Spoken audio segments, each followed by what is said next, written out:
are live. Hey everybody, how are you doing? This is CFH. Welcome to Hockey Discussions Live, episode 3 of the CFH Fantasy Hockey League.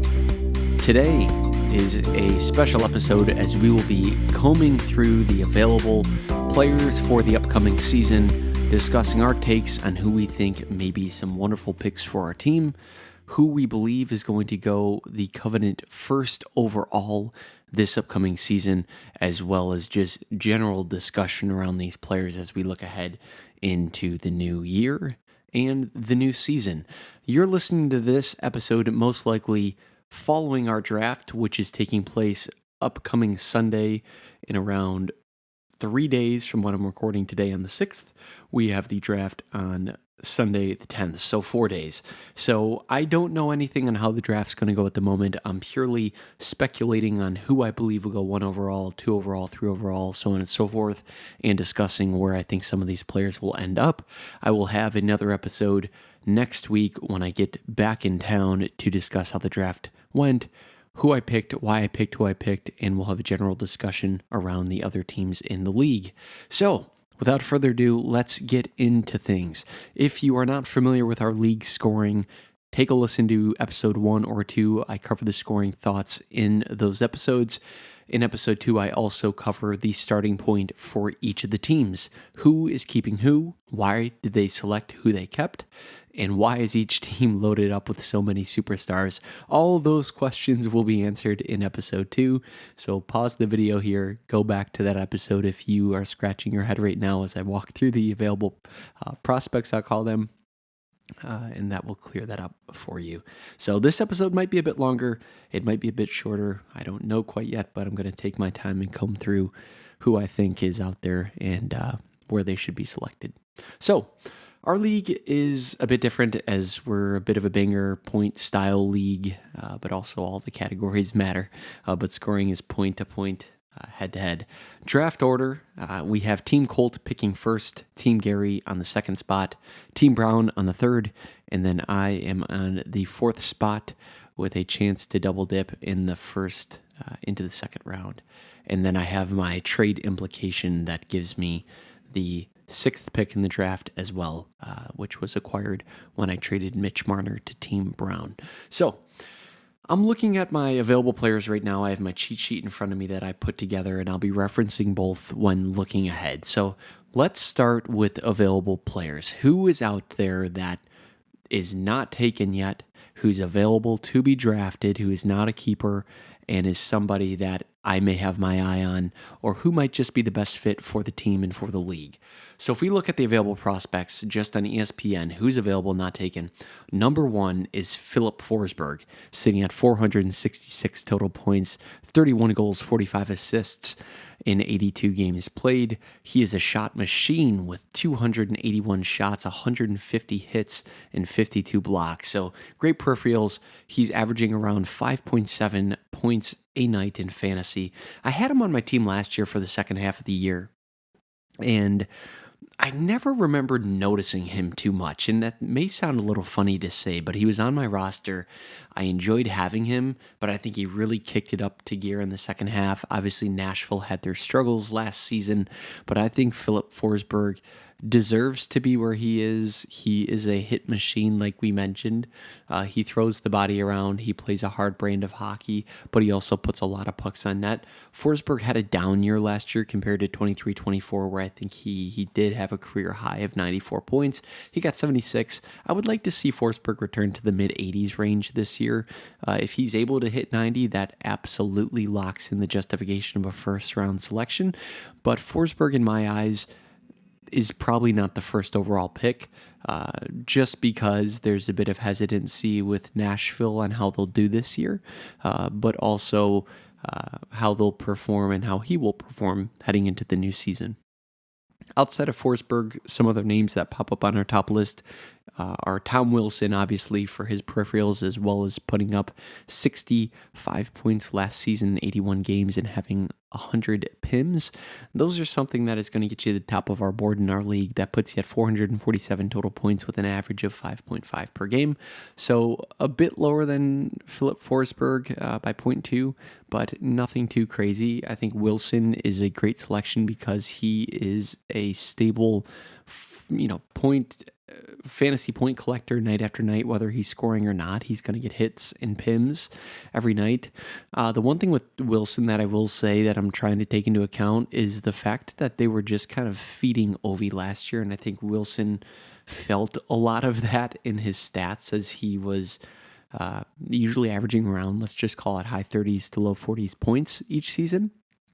And last season, he put up 65, and it was the season that Ovi set the goal record. So I'm kind of pulling correlation in regards to that. I think Wilson will, this season, now that Ovi cooled off, probably return back to maybe the upper 40s to low 50s point range, but I still think he's going to get his PIMs and hits this season, as I think that's something that is just the brand of Tom Wilson, and also something our league rewards handsomely. So Wilson is a solid selection, I think, in the first round, most definitely the second round, and if he somehow makes it to the third, wow, I'd be shocked. But Wilson is up there. Some other notable names: Mackenzie Weegar, Sidney Crosby's still up here. I think he's a great choice as well. Not first overall, but Sidney Crosby's there. Brandon Hagel, Mark Scheifele, Alex Ovechkin, and William Nylander. I'll discuss some of these players who's sticking out to me, but let's first start off by answering the question that we started the discussion with today: is who is going first overall? So Team Colt, first overall, we look at his keepers. He has 2 all-star defensemen in Zach Werenski and Quinn Hughes, and then he has 3 star-studded forwards with Connor McDavid, Jack Eichel, and Sam Reinhart. Team Colt, I'm anticipating to really triple dip on defense. I think he wants to corner the market on defensemen this year heading into fantasy, so I wouldn't be surprised if he drafted Evan Bouchard, which some of you may be kind of lifting an eyebrow, but Bouchard, I think, will allow him to stack with Connor McDavid and really get the power play points that will speak to him and score him some pretty good scoring week after week. Bouchard put up 26 power play points last season. I think Bouchard has the potential to even get a bit more this year. I know Edmonton's power plays cooled off a little bit in recent years, but I think Evan Bouchard has a chance to return back to where he was in 23-24, where he had 82 points and close to 35 power play points. I think Bouchard could probably land somewhere in the mid-70s to low 80s this upcoming season, because I think Edmonton's really going to push to dominate this year, and it's a McDavid contract year, so you have a potential to see him just absolutely go off and then Evan Bouchard reap the benefit. I could see that being selected. Obviously, looking at defensive rating, that will be selecting Bouchard over Moritz Seider and over Mackenzie Weegar. Mackenzie Weegar is good and all, but he's not really a point producer, and you're really betting as peripherals. I think hits, blocks, shots on goal. Shots on goals are pretty telltale. Players will stay somewhere between there, but hits and blocks I'm always a bit hesitant with because of injury. You never know what happens with Weegar. He played 81 games last season and had just under 47 points, or somewhere around 47 points. But Weegar, I think, is similar to Tom Wilson in the fact that he's going to get you points night after night. He's consistently in the mid-40s for points, and he gets great deployment on Calgary and a bit of power play time, too. He had 21 power play points, so not a horrific selection. Is he first overall? Maybe not. He's not a household name, which, believe it or not, some guys do factor into picking, so that may sway that judgment for Team Colt. And then Moritz Seider, once again, great defenseman, but I think Evan Bouchard, and having the ability to stack on D and also corner the market on D, may pay off well for Team Colt. Because as the year goes on and the draft goes on, I think a lot of folks might look to see the D side and say, hey, I need a couple of defensemen for my team. The drop-off is pretty high in our league in defensemen outside of the top 15, or not even 15. What is it? maybe 12 defensemen. The drop-off's pretty high from 300 points down to mid-200s. So I could see him trying to target that upper echelon of defensemen, and I wouldn't be surprised if he picked Evan Bouchard with the first overall. If I had the first overall pick, I'll obviously get into that with my selection at 4. But outside of Colt picking Bouch, I think there's a potential he could pick up Jake Guentzel as well as interesting. Like I mentioned in my previous video, Tampa typically has really good power play production, and if you can get the exposure to Kucherov, Colt picking up Guentzel wouldn't surprise me, Team Colt, as that would allow him to face off against not only Team Gary, but also Team Brown. And then when he's up against myself at CFH, I don't have anyone from Tampa at the moment, so that would give him that good exposure to Kucherov in a very lethal power play. Pick number 2, Team Gary steps up to the plate. This is an interesting one as well. I think Team Gary is the one team that does not have a defenseman, so I would be shocked almost if he does not go with a D to start the draft. But you're also leaving a lot of high caliber offensemen on the market if you don't pick it off. If you do pick a D, you leave a lot of offensemen to be selected by the next couple picks, and especially with my 3 pick stack up, I'm curious how the other teams are taking into account for that. But Team Gary, I have slated to pick Mackenzie Weegar. I know I mentioned that I have some hesitancies with him, but at the end of the day, he is the best defenseman available in our draft, and I could foresee Team Gary looking at those numbers, really enjoying what he sees. I know he had Weegar last year, and he was an absolute mule for him, so he thinks highly of Weegar, and I could see him making that selection if he goes for D. If he does not go for defenseman, I have Team Gary slated to pick William Nylander. I think he's going to try and dip with Austin Matthews, especially with Mitch Marner's departure. I think Nylander will have an elevated role and will be relied on a bit more to produce, and we could see Nylander really make an additional step. I know he's already solidified as a phenomenal player, but I could see Nylander really getting into the conversation of being Matthews' right-hand man on the power play and just having that kind of dynasty feel in Toronto even more. So Gary picking up Nylander would not surprise me with that second overall pick, but like I mentioned, I would not be surprised with the Mackenzie Weegar selection either. So once you move on to pick 3, so far to recap, I'm anticipating the pick number 1 being Evan Bouchard to double dip on the Connor McDavid, and then I picture Gary at Mackenzie Weegar on 2 to fill that D spot. But if he does not, I could see him pick up William Nylander to get that selection in with Austin Matthews. Moving ahead to pick 3. This is Brown's selection. I think Brown is an interesting choice here because everything in my gut will say he will pick Jake Guentzel here in pick 3, but I also would not be surprised if he picked up Philip Forsberg in this selection, as he did draft Forsberg last year before I acquired him in a trade for, I believe it was Jack Hughes I traded for Philip Forsberg last year. It was in a trade of that stature, but I wouldn't be surprised if he picks up Forsberg. Once again, Forsberg's a consistent point getter night after night. He has probably the highest ceiling of forwards in the event that Nashville has a bounce back. He gets great deployment on Nashville. He gets the power play time, power play points. He shoots a lot of the puck. I like that a lot, but I think Team Brown might go for that Tampa stack again like he had last year, because every night where it felt like Tampa was playing and you had a couple guys playing, he was racking up 10s of 20s of 30s of points with just Tampa guys. So I think he might want to replicate that next year. I know Guentzel was in his keeper discussion when he was looking at his team, and it wouldn't surprise me if he tried to pick up Guentzel in the early rounds to reconnect Guentzel in point. But if he goes with Forsberg, I would not be surprised in any way, shape, or form. So let's go into it. I now have the next 3 picks. Pick 4 in the first round, and then into round 2, I have pick 1 and 2. Once again, acquiring that second pick in the trade that left Mitch Marner. So I traded Mitch Marner. I have to find somebody who has the potential to get 100 points, because Marner's going to get 100 points in Vegas. So with my selection in the first round, I need somebody who will do just that. And I think if I'm picking somebody who I think will get 100 points next year, I'm picking Jack Hughes. Now, Jack Hughes has injury potential. That is a given. He's coming off his shoulder injury that he injured yet again at the end of last season. But Hughes is one of the best players in the league. He is an absolute stud in New Jersey. I think if he can remain healthy for 82 games, he should land somewhere around 100 points next year, maybe low 102 maybe. You look back to his 99-point season in 2022-23. He played 78 games at 99 points. So I think if you get a full 82 out of Hughes, he has no problem hitting 100, and that's a bet I'm willing to take. However, that is now having two players on my team who have injury potential in Kaprizov and Hughes, but they also have a very high ceiling. So I'm comfortable making that selection, and that is kind of covering my back with the Mitch Marner trade, because this is a player who can replicate similar numbers to Marner, but also has, I think, a bit of a higher ceiling than Mitch Marner in that regard. Now, we move on to round 2, pick number 1. Who are you taking here? And I think the one thing my team doesn't have, as we look at my keepers of Nathan MacKinnon, Leon Draisaitl, David Pastrnak, Rasmus Dahlin, and Kirill Kaprizov, is my team does not have somebody who's getting the peripherals outside of Dahlin in regards to hits, blocks, and PIMs. And I think I want that consistent pulse on my team of points whenever he's playing. And that's why I think I will select Tom Wilson to be my fifth overall pick, first pick in the second round. Tom Wilson will join my team, hopefully. I like Wilson here. I like him in our league.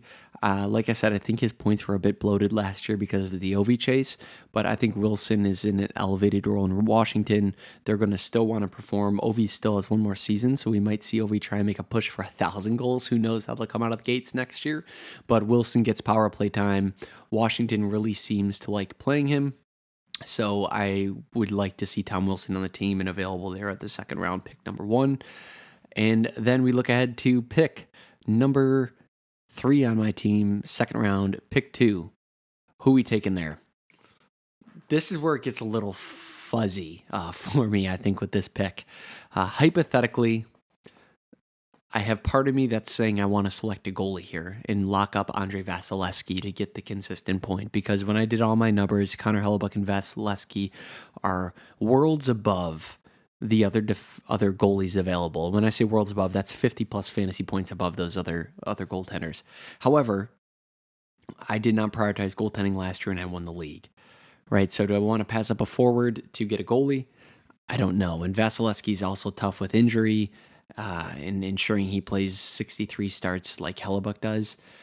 I hope so, but there's a bit of risk there, and that's also me putting a lot of injury risk on 3 guys, and I might wait to hold off on Vasilevskiy.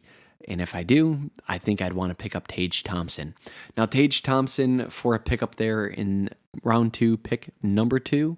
The reason I picked Thompson is purely for shot production. Since Forsberg is no longer available, if Brown were to pick him up, I think having Thompson available to bring in that shot total up for me would help, and I get to stack with Rasmus Dahlin in the event the Sabres turn the power play around. Thompson's easily good for 40 goals next season, in my opinion. The potential to touch 50 if Buffalo really turns it up a notch, and Thompson should end anywhere in 80 points to high 70s for me. So I like Thompson. I like having him there in round 2, but in the event that Brown selects Gensel instead of Forsberg, well, that opens the door to me to get Jack Hughes, Forsberg, and Thompson, which would be an incredible start to the draft. But we'll see. So that is the first couple of picks. Outside of that pick, I have Gary then selecting Jake Ottinger after Tage Thompson to really lock up the goalie market, have Hellebuyck and Ottinger together. And then I have Colt drafting Brandon Hagel, followed by Andrei Vasilevskiy to wrap up round 2. So that's what I have in my mind as the initial draft and how it'll go down. The reasoning behind each of them, I'm curious to see how they make out. Now, to walk you through some of my process here when I'm looking on making selections, I went through and I looked at our heavily weighted categories, and what I want to try and get are players who get power play points, game-winning goals, shots on goal, and stack those weights together, because each shot on net will give you 0.5. Each power play goal will get you 5 fantasy points. Granted, it's a game-winning goal. It'll be 5.5 for the power play goal. But obviously, wishful thinking there. But my thought process was if I get players who get power play deployment, shoot the puck a lot, and score a lot, or involved in the play a lot, those are players I want to target. I broke down our top-rated forwards and broke them down by that category, who's getting the points.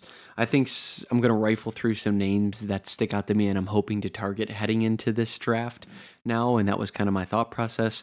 So from a forward perspective, I really enjoy I really enjoy Sarah Blank there. Jesper Bratt, I'm hoping to acquire, have him play with Jack Hughes if I'm able to draft Hughes. I'm looking at Martin Necas. I could stack him with Nathan MacKinnon. Necas, I think, will be on the power play and will produce nicely with a full season with Colorado.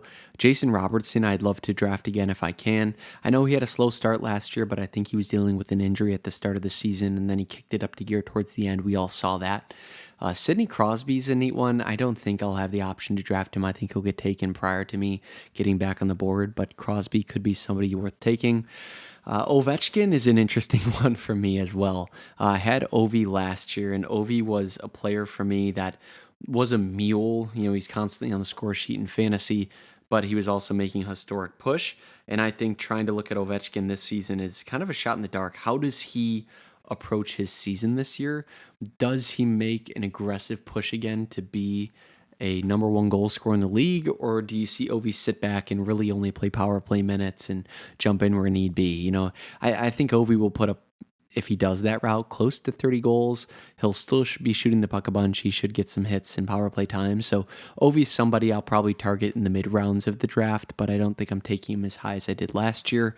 Other players that stick out to me, Alex Tuch is interesting. I think he gets really good shorthanded deployment. He gets a lot of good blocks. He led the league in player blocks last year from a forward.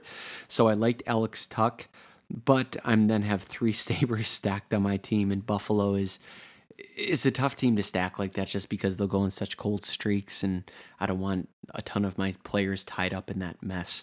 JT Miller, obviously absolute powerhouse in fantasy, especially our league. He's a peripheral machine. Think if any other players, Nick Suzuki is an interesting one as well. I had him on my team for the first half, and I believe I traded him. I like Suzuki, and I like Montreal this year. I think Montreal is going to have a good season. They're going to be very fun to watch with Lane Hudson, Demidov. I was a huge Patrick Laine fan last year on the power play. I think I picked him up the week he scored the hat trick against Buffalo, where he just sat on the top of the left circle and ripped one-timer after one-timer after one-timer to get the hat trick in, I think, like 2 minutes and 30 seconds. So, Nick Suzuki could be fun. Staying on Montreal, Lane Hudson is a huge bet of mine next year.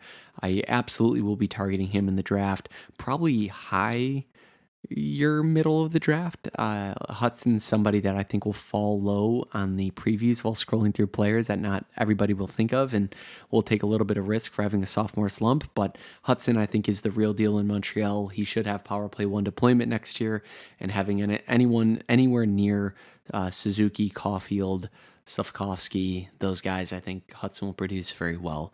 And if Noah Dobson can help mentor in any way, that would be great. Other rookies I'm looking at, Carty Gauthier, I'm looking at as well at Anaheim. I want a piece of Anaheim in some shape or form. I was also discussing Lucas Dostal as potentially picking up there as well, because he's with Anaheim. John Gibson no longer in the picture. Having Dostal available, I think, gives you that a lot of shots. Anaheim's still going to struggle next year, but you have Joe Quenneville behind the bench. Might be good for Anaheim. There'll be fun games to watch. They have a young team, and I want a piece of them somehow. So Cutter Gauthier, I like, and I also like Lucas Dostal from Anaheim. Staying on goaltenders, Philip Gustafsson was somebody I had last year that was very good in the goaltender position. I think he remained with me all year, and I also was one of the individuals who jumped on Mackenzie Blackwood when the news was announced from the trade from San Jose to Colorado for Georgiev. I jumped on Blackwood, picked him up, and he paid off in spades for me last year.